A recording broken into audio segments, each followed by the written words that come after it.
परमात्मा कहते हैं मैं किस किस को समझाऊं, सभी ने एक रट लगा रखी है, माया जोड़ लूं, कोठी बना लूं और बस बैंक बैलेंस बना दूं। परमात्मा कहते हैं ये भांग पी रखी तुमने काल की। कबीर ये माया अटपटी सब गट आण अड़ी, और किस किस ने समझाऊं या कुएं भांग पड़ी। जैसे शाम के समय शराब के ठेके पर 5-4 शराबी घूटी लाकर आ रहे हों, उनकी गतिविधि और उनकी भाषा देखो, एक जैसी सबकी, एक जैसी भाषा, एक जैसी चाल, ऐसे लटखड़ाते चलेंगे और बोलेंगे तो ऊट पटांगा बकवाद करते हुए दिखेंगे। तो परमात्मा कहते हैं इस काल ने तो इस 21 ब्रह्मांड में भांग गिर रखी है बगैर तोली, और इस भांग को पिए फिर रहे सारे के सारे प्राणी। और जिसको भी ज्ञान की चर्चा की जाती है न्यों का किसने देखा, फिर देखेंगे, फिर के देखा कल मृत्यु हो जाएगी, खाक देखेगा फिर। परमात्मा कहते हैं काल करे सो आज करे, आज करे सो अब, और पल में प्रलय हो जाएगी, फिर करोगे कब। अब यहाँ की व्यवस्था बता रहे हैं परमात्मा कि पतझड़ आवत देख कर बन रोवे मन माही, ऊंची टहनी पात थे वो आज पीले हो जाही। पात जड़नता यूं कहे सुन भई तरवर राय, अब के बिछुड़े नहीं मिले न जाने कहाँ गिरेंगे जाए। तरवर कहता पात से सुनो पात एक बात, यहाँ की याहे रीति है एक आवत एक जात। पुण्यात्माओं परमात्मा ने ना जाने कितने उदाहरण दे दे के हमारी यह भांग उतारनी चाहिए। अब क्या प्रमाण देते हैं कि जैसे पतझड़ के दौरान सभी वृक्षों के पत्ते पीले होकर झड़ना शुरू हो जाते हैं और सभी गिर जाते हैं, और तुरंत ही कोपल फूट आती हैं, और 10, 15, 20 दिन में वो फिर पत्ते बनकर 1 वर्ष वो फड़ करके मस्ती मार लेते हैं, और फिर बीच में भी आंधी तूफान से टूट जाते हैं, और समय आने पर तो सबने गिरना ही गिरना है। तो यहाँ परमात्मा याद दिलाते हैं कि पतझड़ आवत देख के जब प्रलय होगी सभी विनाश में आएंगे। तो यहाँ बता रहे हैं पतझड़ आवत देख के बन रोवे मन माही, ये ऊंची टहनी पात थे आज पीले हो जाही। अब जैसे हम बूढ़े हो गए, हमारे सफेद बाल हो गए, सफेद बाल हो गए तो ये समझ लो टिकट कटन वाली है, कट जायु कर दे। तो इसलिए ये प्रमाणित हो गया है कि अब अपनी तैयारी पकड़, भक्ति कर। फिर क्या बताते हैं कि पात झड़नता यूं कहे सुन भई तरवर राय। अब जैसे कोई बड़े पूरे परिवार में कोई सदस्य बीमार हो जाता है, रोगी हो गया, असाध्य रोग हो गया, और डॉक्टर ने बता दिया 10 दिन का मेहमान है या 1 महीने का मेहमान है। उस समय उसकी क्या स्थिति होती है, रिलेटिव आकर इकट्ठे होने लग जाते हैं, परिवार के सदस्य भी आसपास बैठ जाते हैं। तब वो खुद सोचता है कि अब के बनेगी, मेरे साथ कहाँ जाऊंगा। तो यहाँ उदाहरण दे रहे परमात्मा के पात जड़नता यूं कहे सुन भई तरवर राय। हे वृक्ष, यानी वृक्ष समझो एक परिवार, एक पत्ता टूट कर जा रहा है वो सदस्य परिवार का, और वो खुद कह रहा है कि ना जाने कहाँ गिरेंगे जाए, अब के बिछड़े फिर नहीं मिलेंगे, ना जाने कहाँ गिरेंगे जाए। तो फिर जो कुल के लोग बैठे होते हैं वो एक सांत्वना दिलाते हैं, और क्या कहते हैं भाई यहाँ तो सब नहीं मरना है, ना कोई रहा 2 दिन आगे पीछे भी ये तो सब नहीं जाना है, परमात्मा का विधान है, चिंता ना कर, जो होनी थी होगी। बस इतना संतोष देकर हम उसका दिल डांटते हैं। ऐसे ही उदाहरण दे रहे परमात्मा कि वृक्ष कह रहा है, वो तरवर कह रहा है, तरवर कहता पात से सुनो पात एक बात, यहाँ की याहे रीति है एक आवत एक जात। दादा मर गया, पोता पैदा हो गया, 50-60 वर्ष वो पोता नाच कूद लेगा, फिर वो मरेगा, उसका पोता तैयार हो गया। तो परमात्मा कहते ये क्या जीवन है तुम्हारा, तुम इसी को फाइनल मान लिया। इसका एक विकल्प है, अभी तक नहीं था, अब इसका अल्टरनेट प्राप्त है, फिर इसको ग्रहण करो। जब तक हमारे साथ धोखा हुआ सो हुआ, अब तो सतर्क हो जाओ। ये जीवन नहीं है, ये संसार ठीक नहीं है, ये आपका नहीं है। काया तेरी है नहीं, ये माया कहाँ से हो, चरण कमल में ध्यान रखो हो, इन दोनों को खो। जब तेरा शरीर तेरा नहीं, मूर्ख तो कोठी और बंगलो नारी बैंक बैलेंस ने अपना क्यों कर मान बैठा, यह बुद्धि कहाँ भ्रष्ट हुई तेरी। जब काया तेरी है नहीं, ये माया कहाँ से हो, चरण कमल में ध्यान रखो, भगवान की भक्ति करते रहो। तेरे पास माया है, इसको सदुपयोग कर, इसका अहम मत बना, इसमें ममता मत रख, या तेरी नहीं है। ऐसे समझ ले जैसे होटल में जाकर रेस्टोरेंट में कोई सेठ व्यक्ति रह रहा है, वहाँ की कुर्सी मेज पलंग टीवी सारा कुछ उपलब्ध है, आपको एसी लगा है, कूलर लगे हैं, पंखे लगे हैं, ट्यूब हैं, आप उनको प्रयोग कर रहे हैं, करते रहो, क्योंकि आपका जो रेंट लग रहा है किराया चलते समय आपका नहीं है। वो कहते उन कुर्सियां ना अपने समझ बैठे और उस टीवी ने ठा के चालन दे, कोई नहीं जान देगा वहां से। तो ऐसे ही संसार में रहिएगा आप एक होटल की तरह, जैसे होटल में आप रह रहे हो उसी सुविधा आपको प्राप्त है, लेकिन जो मूल उद्देश्य है आपका उस होटल में रहने का, वो मत भूलिए। होटल में कौन जाता है रेस्टोरेंट में? जैसे व्यापारी लोग गए दूर देश में जाकर वहाँ होटल में धर्मशाला में कमरा किराए पर ले लिया, वो उद्देश्य क्या उनका जाने का? क्या उन कुर्सी मेज पलंगों पर लेटा रहने का थोड़ा ही है। उसका उद्देश्य है कि मैं बिजनेस करूं, अच्छा सौदा खरीदूं और बेचूं और धनी होकर के लाभ प्राप्त करके मैं धनी बनकर वापस लौटूं। तो जो सेठ साहूकार जो पूंजी लेकर गया था, उस पूंजी से उसने सौदा किया और दुगने तिगने चुगने करके अपने घर पे आ गया, तो साहूकार कलाया। और उसका दूसरा साथी उतने पैसे पूंजी लेकर गया था, वो सारा दिन मस्ती मारता रहा, घुटी छुटी लावर सो जावे, और उन सारे सोफे और पलंग को अपना मान बैठा हो नशे में। जब उसकी पूंजी नष्ट हुई, जो ले गया था सौदा करने के लिए, तो उसके बाद उसको धक्के मारकर बाहर निकाल दिया गया रेस्टोरेंट से, क्योंकि वो कंगाल हो गया। और जो उद्देश्य लेकर गया था वो किया नहीं, तो वो फिर मजदूर लगता है आके किसी साहूकार के।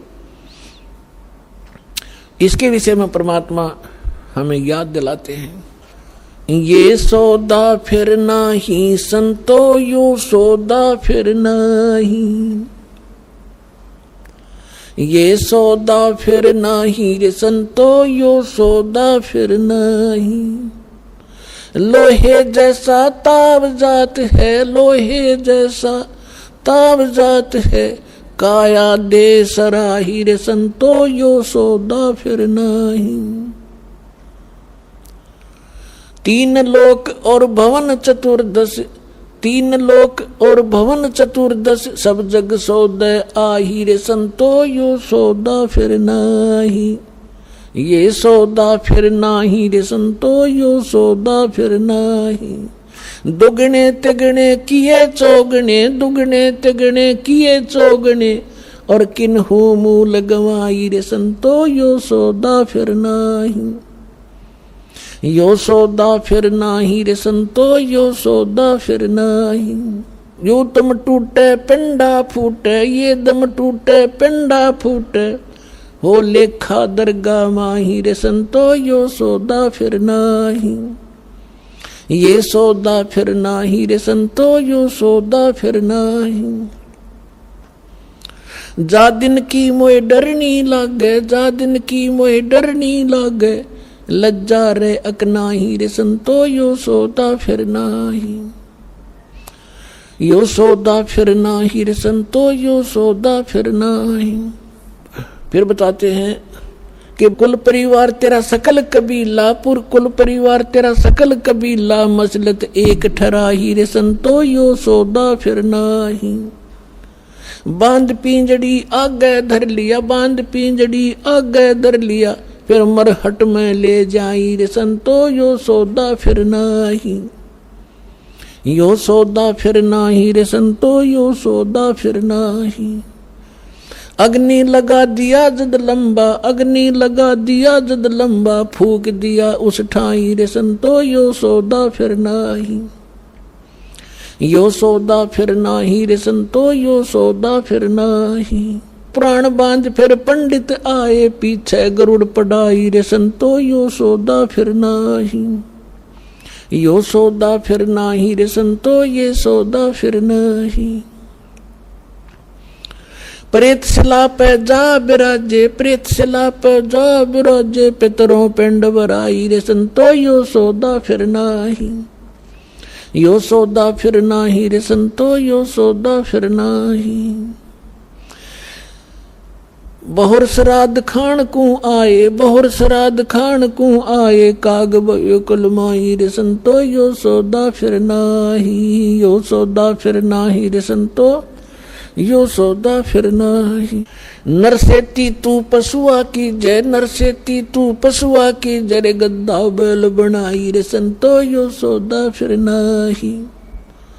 यो सौदा फिर नाही रे संतो यो सौदा फिर नाही।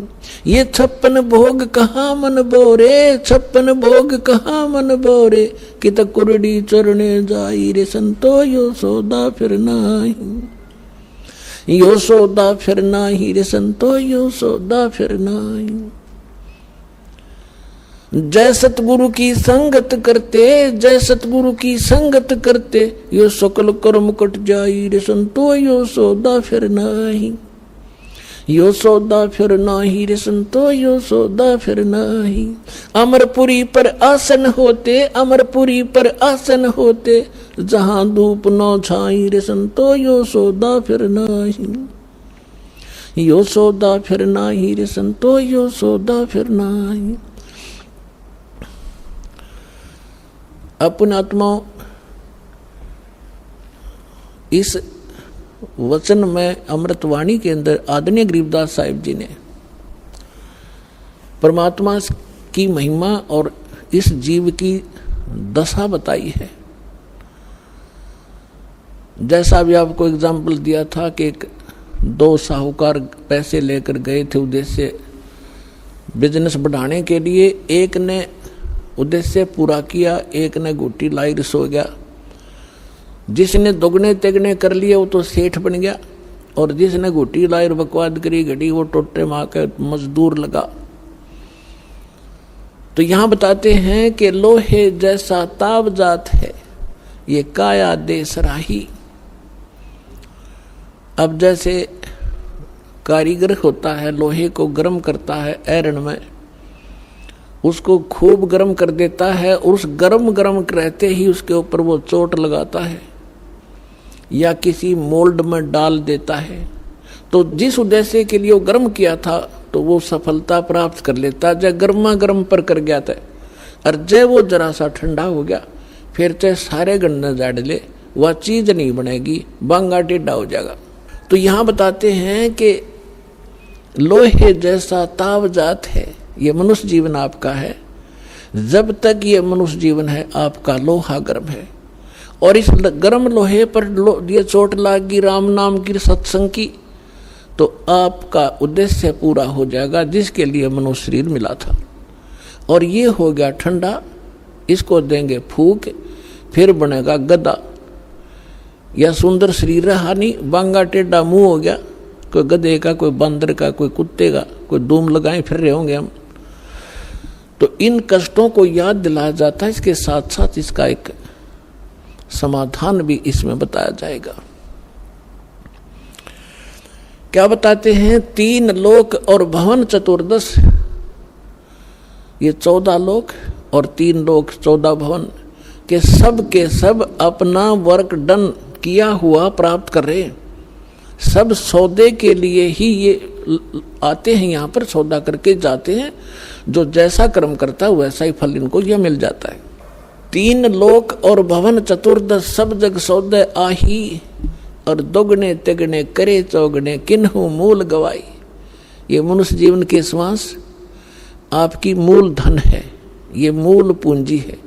जो अच्छी आत्माएं हैं, जो सत्संग में आते हैं, उनको परम संत मिल जाते हैं, शास्त्र अनुकूल साधना प्राप्त हो जाती है, और मर्यादा में रहकर अपने उद्देश्य को ना भूलकर आजीवन भक्ति करते हैं, तो वो दुगुने तिगुने चौगुने कर लेते इस मूल धन के।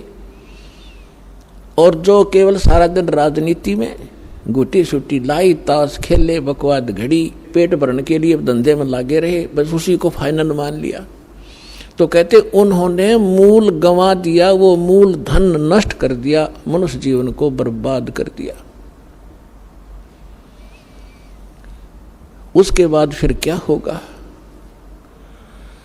कहते हैं ये दम टूटे श्वास खत्म होंगे, ये शरीर नष्ट हो जाएगा, समाप्त होगा। फिर जीवात्मा तो ऊपर ले जाएंगे पकड़ कर यम के दूत, और पीछे से ये नकली धर्मगुरु हमारे इसकी क्रियाक्रम पर ला देंगे हमने, और वहां उसकी दुर्गति हो रही होगी ऊपर, यहाँ हम क्रियाक्रम करके उसकी गति की चिंता कर रहे होते। क्या बताते हैं कि उस दरगाह में मार पड़ेगी, यम पकड़ेंगे बाही। जिन्होंने परम संत सतगुरु रूप में प्राप्त नहीं हुए, सत्साधना नहीं की, उनको यम के दूत पकड़ कर ले जाते हैं, और जिनको संत मिल गए सत्साधना कर रहे हैं, उनको यम के दूत नहीं ले जाते, उनको जहाज में बिठाकर भगवान ले जाता है। कबीर साहब कहते हैं आए हैं सो जावेंगे ये राजा रंग फकीरे, एक सिंहासन चढ़ चले एक जूड़े जात जंजीरे। आने और जाने में बहुत अंतर रहेगा। कबीर साहब कहते हैं जो जन्मे हैं वो मृत्यु तो होगी। आए हैं सो जावेंगे राजा रंग फकीर, लेकिन राजा रंग जो भक्ति नहीं करते और फकीर साधक जो संत कर भक्ति करता है, उनके जाने में बहुत अंतर होगा। एक तो सिंहासन चढ़ चले, विमान में बैठ कर जाएंगे, और एक बांध के ले जाएंगे जिनको यम के दूत, तो बहुत अंतर हो गया। अब क्या बताते हैं कि कुल परिवार तेरा सकल कबीला मसलत एक ठहराई। जब आपका शरीर पूरा हो जाएगा, श्वास छूट जाएंगे, जीव निकल जाएगा, तो आपके अंतिम संस्कार के लिए आपके कुल के लोग तुरंत एक राय कर लेंगे, उठाओ जल्दी और फूको, फाइनल करो इसको।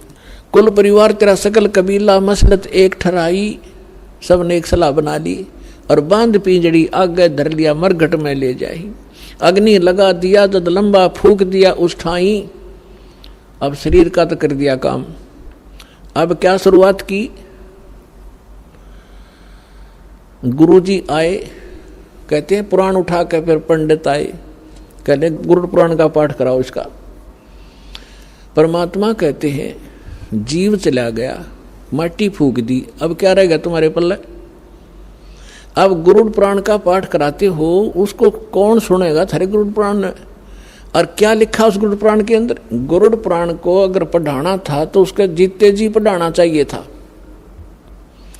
जैसे गुरुड़ पुराण के अंदर लिखा हुआ है कि जब ये प्राणी शरीर छोड़कर जाता है, और जिसने भक्ति नहीं की होती, दान धर्म नहीं कर रखा है, यम के दूत पकड़ कर ले जाते हैं, और आगे फिर उसको भंडारे चल रहे होते हैं, और उसको नंगे पैरों घसीट कर ले जाते हैं।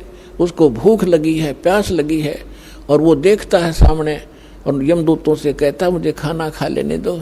वो कहते नहीं, तेरे लिए अलाउड नहीं है, पहले धर्मराज के पास चल, फिर पूछेंगे अगला तेरा क्या हिसाब किताब करना उन्होंने। तो ऐसी दुर्गति होती है। फिर गुरुड़ पुराण में बताया जाता है जिसने ऐसे कर्म किए उसका हाथ कटा, जो ऐसे कर्म करता वो अंधा होता है, जो ऐसे कर्म करता है उसको उसका बेटा मर जाता है। तो परमात्मा कबीर जी कहते हैं कि तुमने वो गुरुड़ पुराण उसको पहले पढ़ाना चाहिए था, ताकि वो बुराइयां बचता और पाप कम करता, भगवान भज लेता, डरता। अब वो गदा बनने की तैयारी करे, तुम गुरुड़ पुराण पढ़ाने लग रहे हो वहां पर। सारे उल्टी रीति। अब क्या बताते हैं परमात्मा कि प्रेत सला पर जा विराजे पितरों पिंड भराई, और बोर श्राद्ध खान को आई फिर काग भय कलमाई। अपना आत्माओं, इन हमारे धर्म गुरुओं ने हमारे को सारी उल्टी पढ़ाई पढ़ा रखी है, जो कति हमारे भट्ठा बठान की। इन्होंने सदग्रंथ भी ढंग से नहीं समझे। अब देखो हमारे सदग्रंथ क्या है, जैसे जंगल है वन, और वन के अंदर हर तरह के पौधे होते हैं, हर तरह की बूटियां होती हैं, जो उसमें सबका वर्णन है, सबकी, जैसे कोई औषधियों की बुक है उसमें प्रत्येक बूटी का डिफाइन कर रखा है, ये इसका ऐसा रंग है, ऐसे पत्ते हैं, इतनी हाइट होती है उसको, वो और काम किस में आती है वो भी लिखा होता है। तो उसमें ऐसी जड़ी बूटियां भी होती हैं जो हानिकारक भी होती हैं। तो इन्होंने हानिकारक सेलेक्ट कर रखी है इन ग्रंथों से, और इनमें और भी वर्णन कर रखा है कि ऐसा करने से सारा काम निमट जाएगा, वो उन्होंने हमारे को नहीं दिया। और वो अब हम ये दास देने जा रहा है आपको, पूरे समाज को, ये ग्रहण करो, जो शास्त्र अनुकूल साधना है, तुम्हारा भविष्य ठीक होगा। और यहाँ से जब जाओगे परमात्मा के विमान में बैठ कर जाओगे, ऐसी साधना दास आपको बता रहा है। अब जो प्रसंग चल रहा है कि कहते हैं अब यो आसौज का महीना आ गया, इस आसौज के महीने में इन्होंने 16 दिन सिलेक्ट कर रखे, 16 दिन सिलेक्ट कर लिए, मौज से लेकर पूर्णमासी तक। अमावस्या भी साथ ले लेंगे और पूर्णमासी। इन दिनों में तो इन्होंने ऐसे बना रखे महीने कि इन्हीं दिनों में कोई आठम ने, कोई छठने, कोई सातम और दूज ने, पहले प्रथम ने, कोई ना कोई किसी तिथि को तो मरेगा, किसी महीने मरो। वो सिलेक्ट कर लेते हैं कि तेरा पिता आठम न मरा था, तो आज सोच लागते ही आठम ने तना अपने पिता का श्राद्ध करना पड़ेगा। क्यों करना पड़ेगा? कि वो स्वर्ग में भूखा बैठा है। सारा भले आदमियों, वो स्वर्ग भी किसने बना दिया जिसमें पानी मिलता ना रोटी मिलती, नो कहो नरक में जा लिया। अब यहाँ क्या बताना चाहते हैं कबीर साहब ने हमें हर तरह से समझाया है। रे भोली सी दुनिया सतगुरु बेन कैसे सरिया, रे भोली सी दुनिया सतगुरु बेन कैसे सरिया। अपने लला के बाल उतरवावे देख के चीना लग जइया, अपने लला के बाल उतरवावे देख के चीना लग जइया। एक बकरी का बच्चा लेके उसका गला कटैया, रे भोली सी दुनिया सतगुरु बेन कैसे सरिया, रे भोली सी दुनिया। अब सतगुरु बिना ये निर्णय कौन करे तुम्हारे को? बुढ़िया लेकर जाओगी गुड़गांव माड़ी पे अपने पुत्र वधू नर पोते ने, वहां एक नाई बैठा होता है और हमारे गलत धारणा पैदा कर रखी है कि ये पहले बाल वहां कटवाओ अपने इष्ट दाम पे, और वो नाई जब बार 5 रुपया में बाल कटते होंगे ना, वो 20 मांगेगा, क्योंकि उसने पता है मजबूरी में यहाँ ये देंगे, सबको जल्दी होती है। तो बुढ़िया कहेगी नाई के ने ले बे नाई के मेरे पोते के बाल तार दे, माता के चढ़ाऊंगी। अब वो नाई लागे पिनान कैची ने जल्दी जल्दी क्यों न घने काटने हो ना उस दिन तक। तो बुढ़िया ने कहेगी रे ध्यान ते काचा सिर से मेरे लला का, कहते कैंची लाग जाए बेटा दर्द होगा इसके। अब परमात्मा कहते हैं अपने लला के बाल उतरवावे देख कैंची ना लग जइया, एक बकरी का बच्चा लेके उसका गला कटैया, रे भोली सी दुनिया। एक बकरी का बच्चा लेकर बलि चढ़वा दिया, वो किसी का बालक ही नहीं था। अब पुण्यात्माओं, अब बच्चे नहीं हो आप, बुद्धिमान समाज है, सदग्रंथ हमारे पास है, इस तराजू से तोल के देखियो तत्व ज्ञान से और पुरानी साधनाओं को। अब वो क्या करेगी माई, नाई के ने काट दिए बाल किते दे दिए उसके हाथ में, ले बुढ़िया जाकर चढ़ाओगी मंदिर में मंदिर में बैठा पुजारी उसने उठा होगा और कट्टे में ठोक देगा, और सांझ ने उस बोरी ने करोड़ियां पे फेंक देगा बाड़ा ने, और गुना बैंक में जमा करा होगा वो, उसने बाहर ही फेंकने हैं, आप कटवा के कितना डाल लो, इसमें कोई बात हुई है? तो ये हमारे को डर पैदा कर रखा था। कहते देवी रूस जा, तुम्हारा ईष्ट रुष्ट हो जा। अब क्या बताते हैं परमात्मा, रे भोली सी दुनिया सतगुरु बिन कैसे सरिया, रे भोली सी दुनिया सतगुरु बिन कैसे सरिया। फिर क्या बताते हैं भाई, कच्चा पक्का भोजन बना के माता धोकने गैया, कच्चा पक्का भोजन बना के माता धोकने गैया, उस माता ऊपर कुत्ता मुते वो क्यों ना मर गैया, रे भोली सी दुनिया सतगुरु बिन कैसे सरिया। हमने देखा हमारी दादी माता धोकन की तैयारी कराया करती, जब हमारी ताई चाचियों को कहती थी माता को कि माता का भोजन बनाओ जल्दी, वो देर कर देती तो इन्हों के बना दे फटाफट। उन्हें पता था बुढ़िया ने कुत्ता ने खाना, और बड़ा माता खाओगी उड़े कि साहब बना दो जल्दी देर हो है। अब कच्चा पक्का बना के पूरे, और वहाँ जाती जहाँ पर वो माता का बना रखी थी एक मड़ी सी, अब वो बुढ़िया तो माता पर पूरे चढ़ा के, और उससे नीचे भी ना उतरती, इतने 4 कुत्ते चढ़ने चुकर देते, माता के उसे डिनर न खावे और चलते हैं उसको प्रमोद खावे वो माता के सिर पे। अब परमात्मा कहें जिसको तुम पूजने गए थे इसी सक्षम थी तो कुत्ते की टांग क्यों ना तोड़ दी उसने, उसके सिर पर मूत रहा है।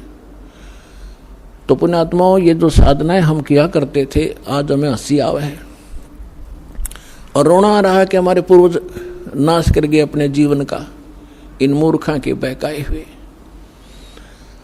अब क्या बताते हैं परमात्मा, अब देखो हमारा कोई परिवार का सदस्य मृत्यु को प्राप्त हो जाता है तो सबसे पहले वो क्या करते हैं कि इसके फूल उठाओ, क्या करोगे, गंगा में डाल के आएंगे, किस लिए, गति हो जाएगी, इसकी गति कराएंगे। अच्छा उठा लिए, गंगा में डाल आए, फिर कहा कि इसकी 13वीं करो, 13वीं किस लिए कि गति करावांगे। अच्छा 13वीं कर दी, फिर महीना करो, पहले तो बड़ा सांका था, एक साल तक प्रत्येक महीने गति कराया करते और 1 साल में फिर न्यारी गति कराया करते, कदे 6 माहिर फिर साल के अंदर वर्षों दी। ये सारा कुछ कर दिया, फिर कहने लगे श्राद्ध शुरू करो, किस लिए कि उसकी गति करावेंगे, फिर पिंड भरवा काओ, किस लिए कि गति करावाएंगे। परमात्मा कहते हैं कहाँ छोड़ दिए लाके। अब क्या बताते हैं, जैसे श्राद्ध बावेंगे, हमने सब ने पता, अपने भी पता, हमने भी खूब ये डले डो रखे हैं। पंडित जी आवेगा, भोजन बनावेगा और फिर सबसे पहले कहेगा छत पर रख दो, किस लिए कि हो सके तुम्हारा बाप कौवा बन गया हो और कौवे ने भोग ला दिया, समझ लो भोग ला गया तुम्हारे पिता को। क्यों कौवा बना हुआ है बता, लागे थे गति करान, कौवा बना के छोड़ दिया। और थरा के जो भैया, रे भोली सी दुनिया सतगुरु बिन कैसे सरिया, रे भोली सी दुनिया सतगुरु बिन कैसे सरिया। रे भोली सी दुनिया सतगुरु बिन कैसे सरिया। फिर बताते हैं, जीवित बाप गेल लट्ठम लट्ठा और मुए गंग पुचैया, जीवित बाप गेल लट्ठम लट्ठा मुए गंग पुचैया, जब आवे आसौज का महीना वो कौवा बाप बनैया, रे भोली सी दुनिया सतगुरु बिन कैसे सरिया, रे भोली सी दुनिया सतगुरु बिन कैसे सरिया। अब बगैर ज्ञान के इस माया की हवस में हम बड़े छोटों का सत्कार भी भूल गए। एक बूढ़ा बतावा था, एक भक्त कह रहा था कि मेरा एक मित्र था, वो मैं भी रिटायर हो गया और वो भी रिटायर हो गया। एक दिन मुझे बैंक में मिल गया, वो बैंक में से उसने 8-10 हजार रुपये मिले पेंशन के, और उसके साथ मैंने उसको राम रमी करी। उसकी पुत्र वधू साथ थी। वह बोली ला दादा ये पीछे मैंने दे दे, खो देगा कि राम लकड़ी जाएंगे तेरे पे। वो 10 के 10 हजार बूढ़े तीन दे दिए, और ने बोले हम जाओ बाजार में कोई सामान ले आवेंगे, उस तीन दे दिए 10 रुपये, रिक्शा में बैठ के घर चला जाइए। अब वो कहने लगा भाई या कौन थी, बोला छोरे की बहू थी। और बोला ठीक से, बोला खाक ठीक सू, आज मैंने पैसे दिए ले ले, मैं चाह न भी तरसूं सारा दिन इनके मुंह तरफ देखता हूं, ईसा ठीक सू मैं। तो पुणात्मा परमात्मा कहते जीवित बाप का तो कदर नहीं, और मरे पाछे इनके बकाए हुए नो का गंगा में डाल कहोगे गति हो जाएगी। गंगा में डालने तक गति होगी इनकी। फूक फाक दिया, राख बना दी उसने, कीता फेंक दो उठा के। बस तू अपने मनुष्य जीवन रहते जो करना कर लो, बाद में सारी बकवाद है, उसका कोई लाभ नहीं। क्योंकि इन्होंने इस सारी साधनाओं को बिगाड़ दिया। जो कुछ उस जीव को लाभ होना था जीवित समय में, जो विशेष लाभ होना जीवित समय में होना है, मृत्यु के उपरांत जो साधना वो करवाते हैं ना, मृत्यु के उपरांत उसकी गति करा देंगे। आज तक तो किसी गति हुई नहीं। और जिनके जो पितृ दोष हैं, जो आपके ऊपर कोई बाधाएं हैं, अब आपको ऐसे मंत्र आपके माध्यम से ऐसे पुनर्वर्तमान में कराए जाएंगे कि उनका भी छुटकारा हो जाएगा। आपकी अगली पिछली आने वाली पीढ़ियां सभी का उद्धार हो जाएगा। ये पुराना जो लोक वेद है उसके आधार से कुछ भी साधना आप नहीं करोगे, इसको त्याग दो। अब क्या बताना चाहते हैं कि जय सतगुरु की संगत करते ये सकल कर्म कट जाई, अमरपुरी पर आसन होते जहां धूप ना छाई। गरीबदास साहिब जी ने बताया है कि यदि सतगुरु की शरण मिल जाती तो ना तो आप प्रेत बनते और ना ही पिंड भरवान की आवश्यकता पड़ती। और क्या बताते हैं, जो साधना ये किया करते थे उसका रिजल्ट क्या होता था। भूत जुनी जा छूटत है पिंड दान करते, गरीबदास जिंदा कहे भाई ने नहीं मिले भगवंते। अब धर्मदास जी अपने हिंदू धर्म में जन्मे थे, यही साधनाएं भ्रमित वो कर रहे थे। तो परमात्मा ने उनको समझाया था कि जो तुम पिंड दान करते हो उससे भूत जूनी छूट सकती है, लेकिन भगवान नहीं मिल सकता। अब भूत जूनी छूटगी और गधा योनी पक मिलगी तो खाक गति कराई। बस न्यो कहें कि हमारा पीछा छूट गया, बाबू से क्या करता, पिताजी घना दुखी करे था। भगत आते हैं कहते हैं मेरी माँ मर गई, मेरी बहन को दुखी कर रही है। अब वो अंडे धके खाती हुआ कितन की तो प्रवेश करे, पर परेशान खुद भी हो रही, ज्ञान उसको है नहीं। तो अब हम जो साधना बताएंगे उन आपके पितरों का भी कल्याण हो जाएगा और आप भी सुखी हो जाओगे, वो भी भाग जाएंगे, उनका कल्याण हो जाएगा, यानी छूट जाएंगे, आपसे दूर भाग जाएंगे और उनको मानव शरीर प्राप्त हो जाएगा। जो साधना दास आपको बताने जा रहा है, इससे सारा ही कल्याण होगा। एक के साधे सब सदैव, एक ही साधना से सर्व सुख होंगे। अगर आप ये वीडियो YouTube पर देख रहे हैं तो हमारे चैनल को सब्सक्राइब करें और बेल आइकन को दबाना ना भूलें। अगर आप Facebook पर ये वीडियो देख रहे हैं तो हमारे पेज को लाइक करें।